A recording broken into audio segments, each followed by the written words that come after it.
Hello, my name is Philipp Frischmuth. I'm from the University of Leipzig, and I want to present our linked data wiki OntoWiki today.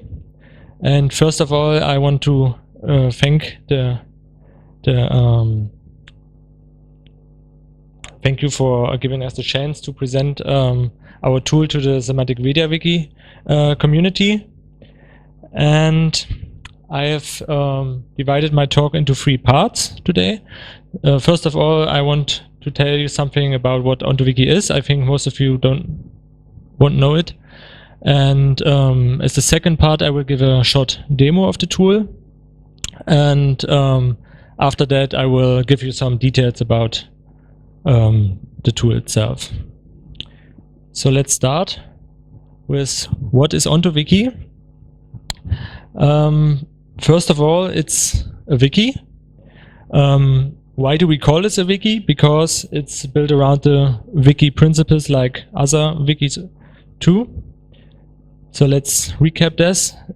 First of all, everyone is invited, or it's initially open to everyone, that everyone can author and the content and the structure, and can contribute and participate in making changes.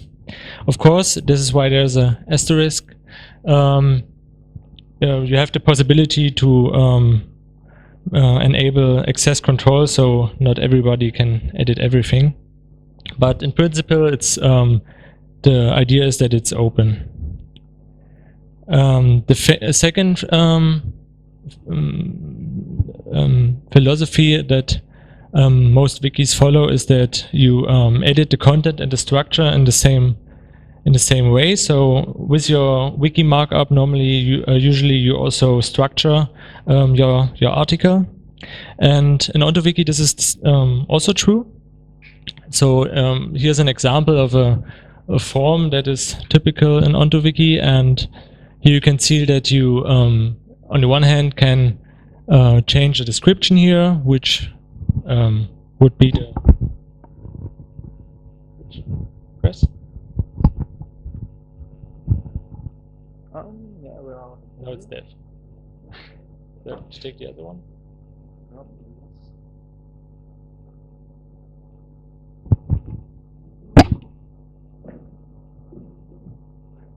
Yeah, that's strange. So,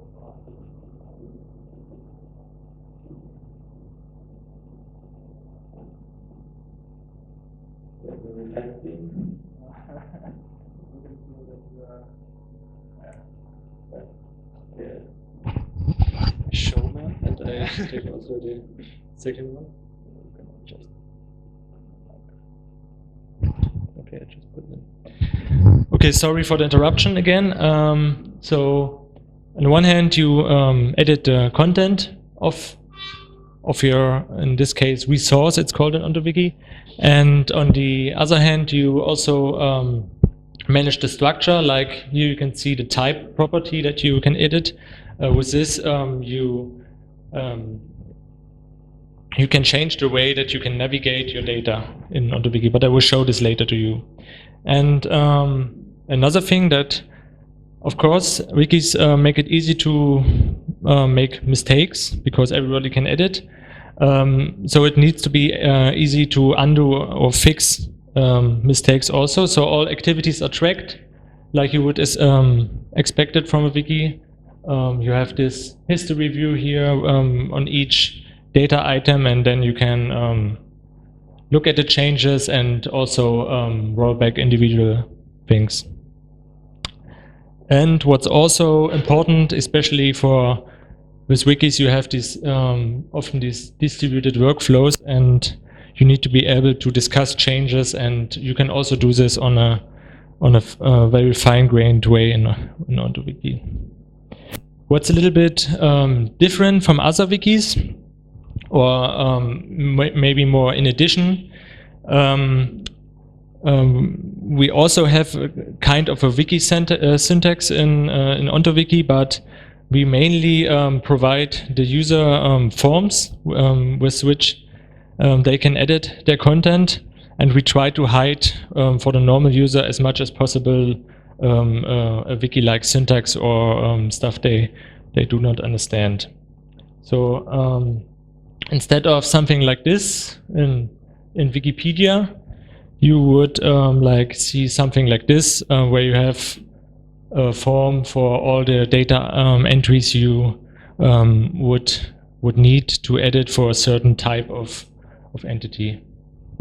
In this case, this is a project, the OntoWiki project itself, and you have like things like related projects and description and so on. As I already said, we also have a wiki syntax. Kind of, it's just an RDF serialization format that you can edit your content also with.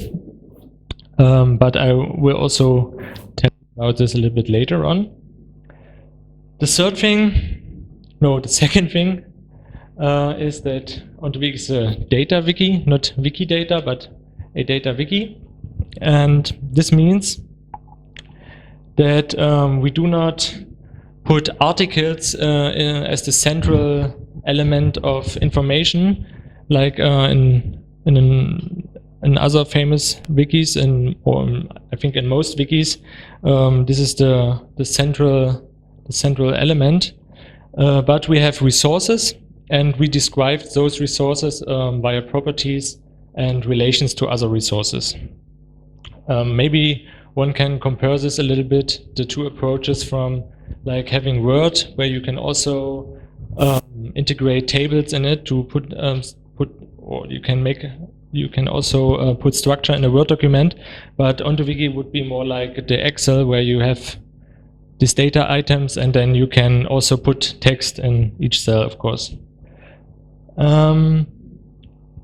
Yes.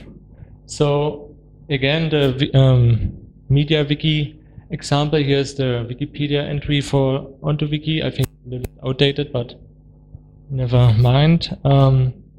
So here we would have this textual description, as everybody knows from you, and you would add some annotations like links, possibly typed links, or in semantic wikis, and tables or these info boxes here, which then could be used. Here's, I just took it from the Semantic Media website, like a very simple example. You could then from type links generate such tables also.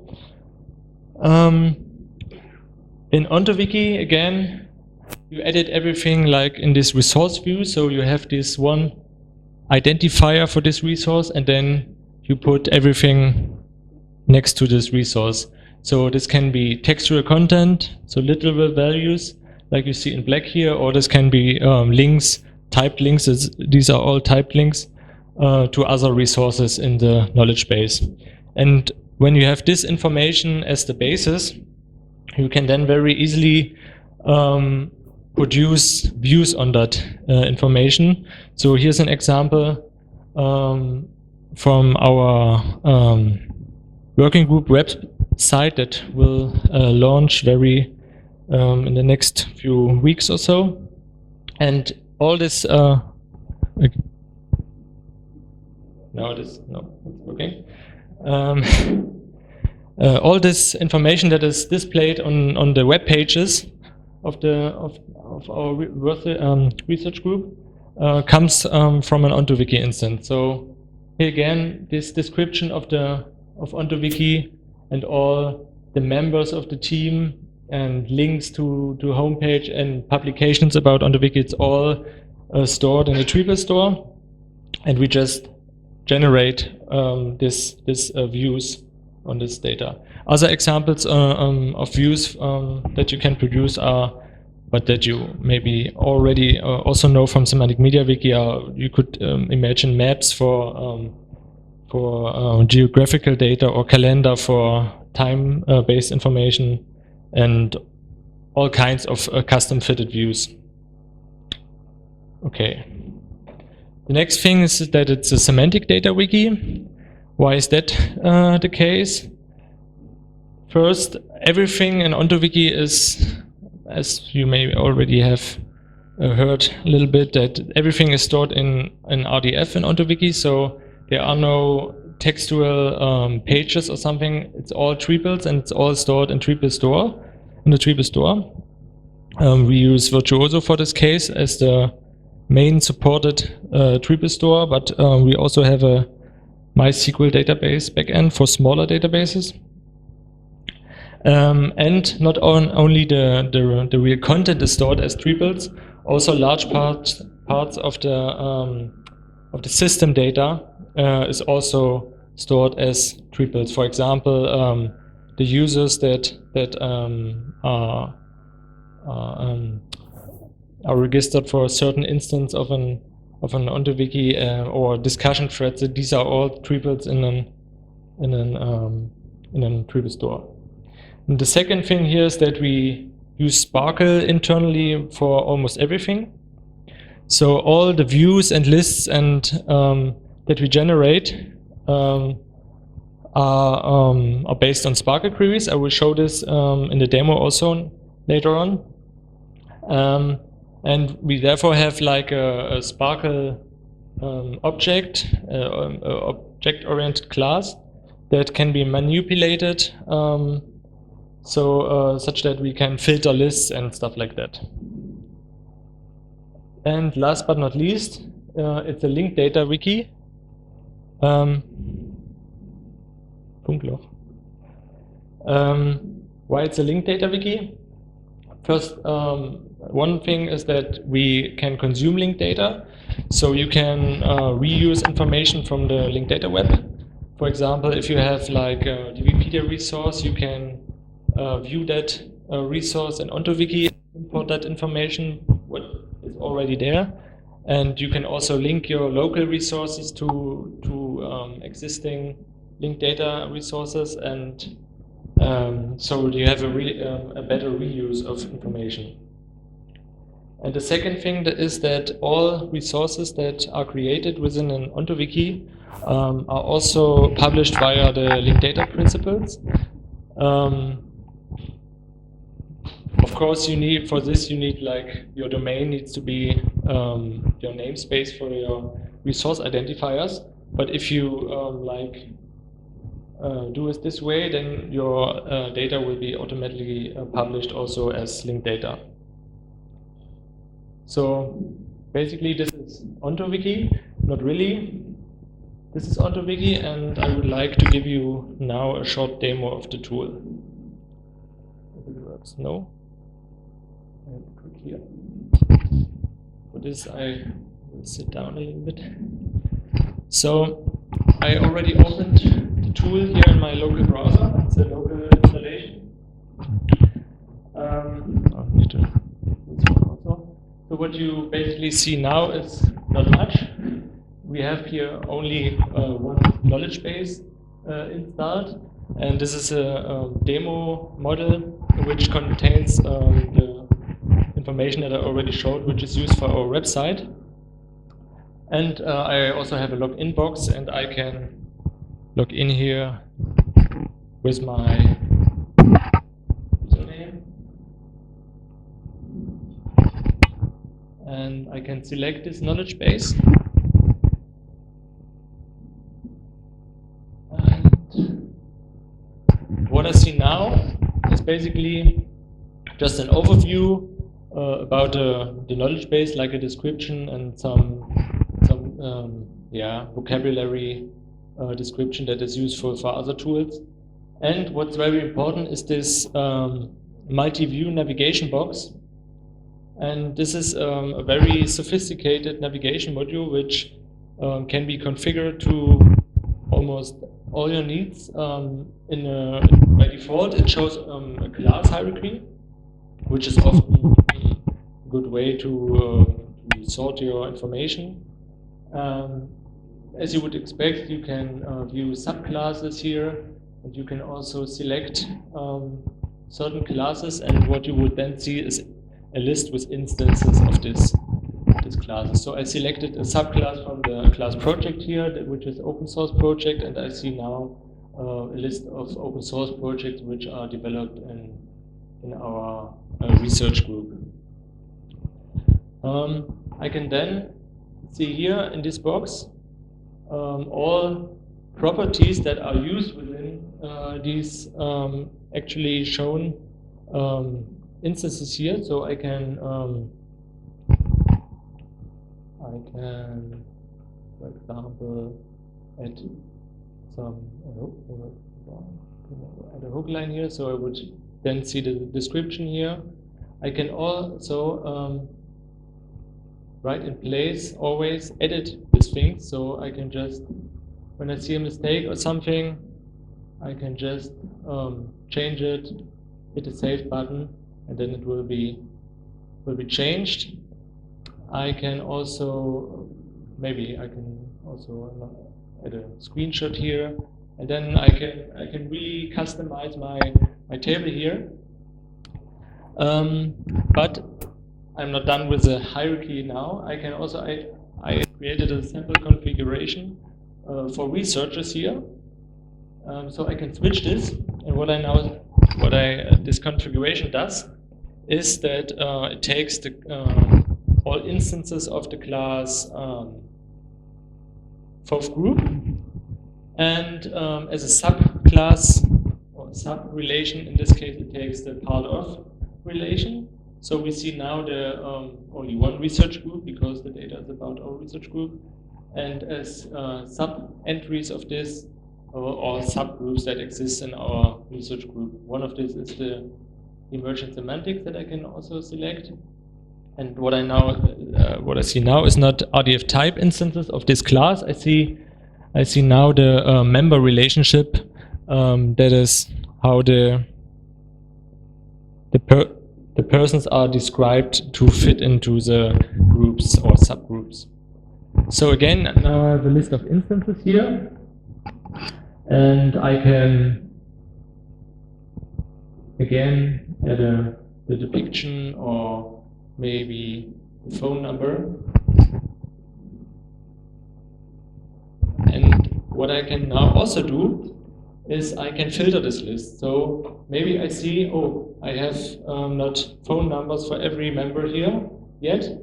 So, oh, the internet is a little bit slow, that's why I'm flickering here a little bit. So I just drag and drop the phone item into the filter box, and now I can define a custom filter, like for example, I want all entries that have no phone number. So actually it's a Spark query then that would have like this special variable which is then needs to be not bound. So I set this as not bound, and now I see, oh, I have one member here that has no phone number yet.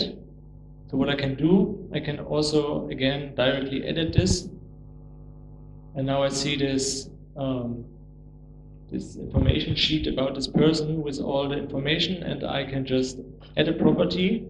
And here's another example for the adaptive user interface. So the suggested properties show me all properties that are already used in other instances. So I can very easily now just click on phone, and I get a special phone number widget, which yes, will only let the phone numbers. And I just have to save, and again, now the entry is gone because I still have the filter here. But if I remove it, I will have the list again, and now there is no phone number missing anymore. Okay, what I want to show you next. Okay, again, I want to, you can of course also search here. So just search for my name. And I only have one entry here. So if I open this one, you can see the generic instance view again with all the information about my resource here. And in this list, when I again have a list here, I can just click on the list button again, and it will automatically generate a list with this instance again for me. And this list cannot only be configured by these filters here. I can always, that's what I want to show you, show the Spark query that is spaced for this list, and I can also open it in the editor and just make changes if I'm really approach user. Yeah, maybe for example here I could just change this to as project, for example, and then I would fire the query again.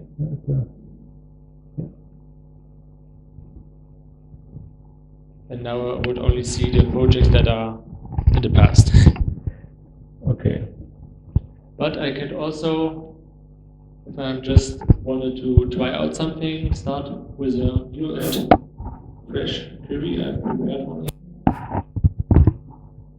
I can just paste it in here. And it also has this syntax highlighting feature here. And what I want to do is I want to select all persons that have as current project a project with a label that starts with OntoWiki. And I can either just submit this query for testing and see the results, or I can again create a list out of it. And then I would again have my list in the normal OntoWiki list view.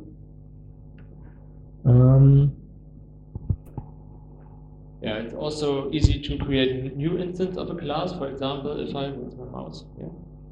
If I just, in this list where only persons are members, I click the Add Instance button, it would create me a new person and all would already have all the attributes and relations that are used within other instances pre-configured.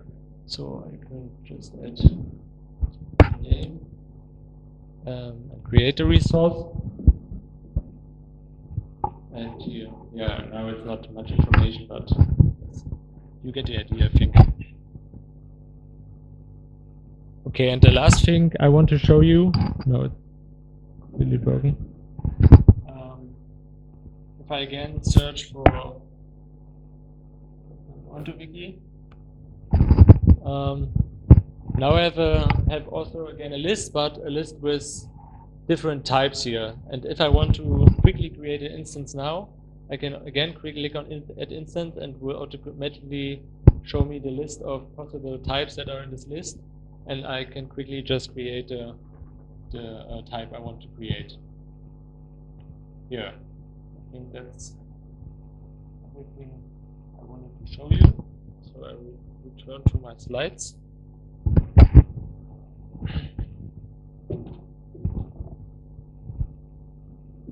Okay, so now I want to, I hope I have a little bit more time. I will tell you some small things about the details of OntoWiki. So what you've seen so far is that OntoWiki is a generic data wiki for arbitrary RDF knowledge bases.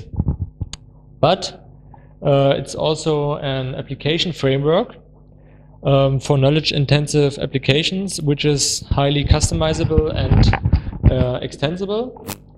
And for this, I want to show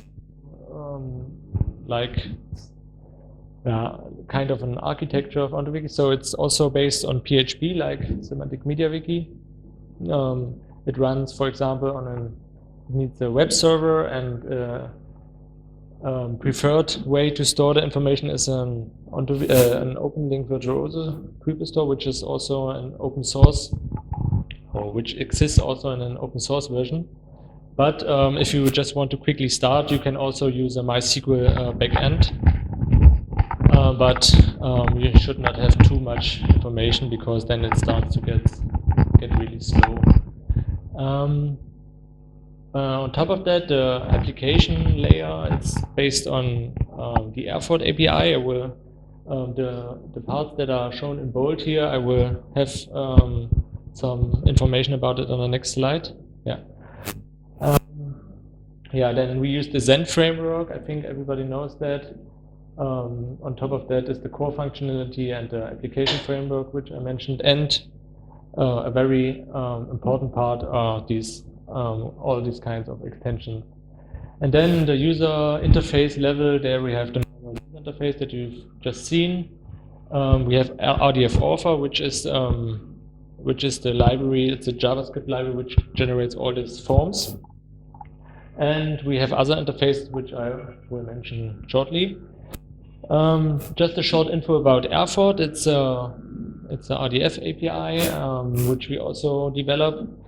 It has packages for triple store or the quad store abstraction, authentication and access control. It has Sparkle support in case you're using the MySQL backend. Yeah, it has sophisticated caching mechanisms for caching Sparkle, because it analyzes the triple patterns and only invalidates when you edit information those entries that match these triples. And it has also importers and exporters for various RDF serializations. And it's open source, available on GitHub.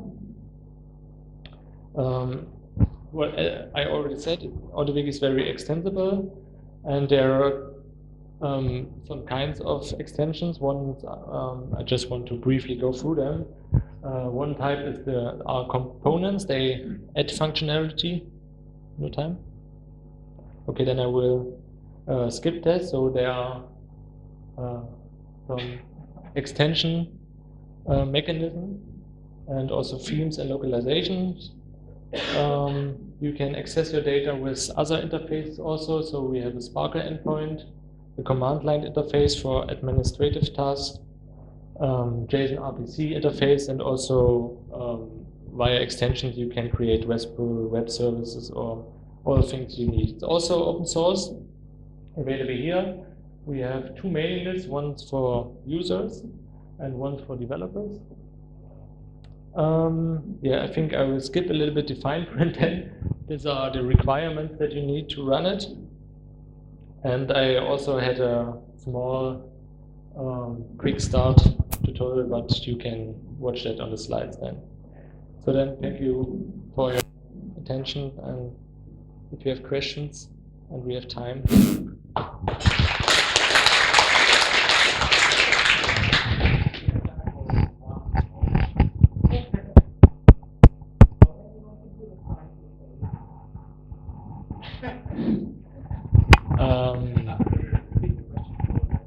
How many non-computer scientists are using it? I think, for example, one use case was once a phonistic guy who searched for spiders in the Caucasus, and he used it for entering spiders, for example. But there are some use cases where it's used. Of course, in some cases it needs to be adapted a little bit, that you hide the details of RDF. So create special forms and stuff like that.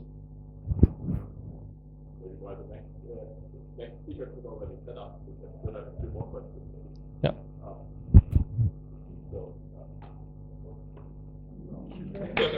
If I may, I wondered, this is a very nice table-based browser as such, and you are using Sparkle mostly. Can you just decouple this and run it on every arbitrary triple store that Sparkle?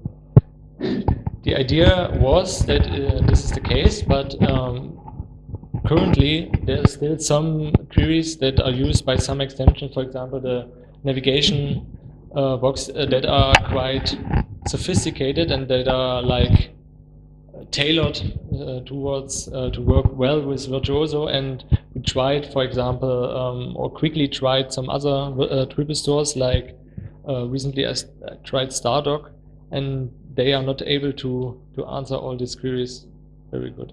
So the idea would be to like refactor some of the queries, and then it should work. Yes, you just need to write a backend class, yeah, which just like glues the triple store to the store. Thank you again.